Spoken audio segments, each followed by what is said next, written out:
Hello, welcome to Eagle Review. It's Carlton Mid Derby week. Very exciting. The town is divided. Should be an absolute bumper game on Sunday afternoon. Eagles have the recent run of form with derbies, can you believe? Winning both in 2011, won by 5 goals, and that absolute thriller where Hayden Ballantyne missed on the siren. Got a new co-host this week, Tom Roach. Out you get, big fella. Matthew Jepp, thank you for joining me. Great win against the Saints. Really rebounded well from that disappointing loss against Essendon. Thoughts? Yeah, first of all, Thumper, it's great to be back. I'm very happy to be replacing the Tin Man, the very stiff Tom Roach. And yeah, you're right. It was a very good win. It was the last game of the round on Sunday, and we were able to hang on to top spot, which we always enjoy. Beautiful, well said. Kicking off the show, senior coach John Worsfold set to coach his 244th game this week. That will break McMulhouse's record for longest serving West Coast coach. You've got to say he's probably the most significant figure at the club's 25-year history. Yeah, no doubt, Thumper. Look, it was an interesting transformation. He did 6 months in the makeup chair doing commentary, and then obviously he decided enough was enough. He moved to Carlton to become an assistant coach, then went to West Coast, and the rest is history, Thumper. That's right. Most popular question thrown to the great man: coaching a premiership or playing a premiership, which did you enjoy most? My simple answer is, as a young boy growing up, I didn't dream of coaching a premiership. You know, I dreamed of playing in one. So that was what it was all about. But coaching is a very rewarding role to play as well, and more so seeing the development of the young men underneath you and then seeing them achieve together. Having played in a premiership gave me the ability to understand what they would feel and the rewards they would get by playing in a premiership together, which made it special. The big ruckman Dean Cox continued his stellar form in season 2012.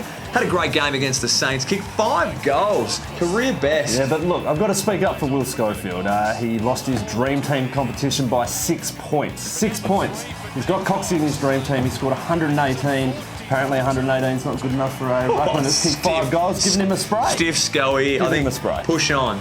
Bo Waters, the vice-captain, he stepped up real well, being a good swingman this year, going back and forward. Good stat line, he had 27 touches, 10 marks, and kicked a couple of quality goals as well. The goals were quality, but I'm not so sure on his little shimmy dance celebration. Not happy with it? Nah, not at all. Subpar. Wow, you heard it right here. Look, despite being a wooden spoon season, 2010 was certainly the most productive for dashing halfback Brad Shepherd.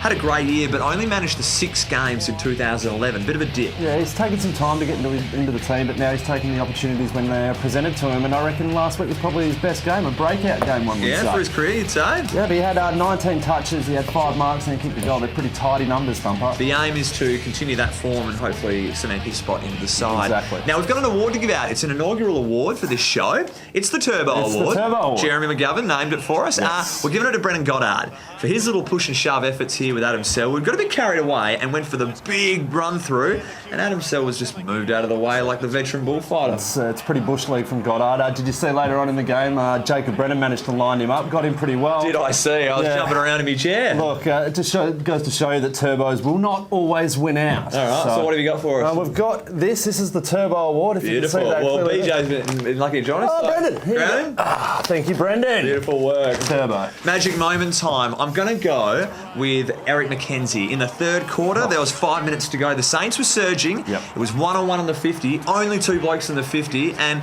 this is Eric McKenzie and Nick Riewoldt, a champion of the game. Beat him in the marking contest and pushed the ball out of bounds discreetly enough.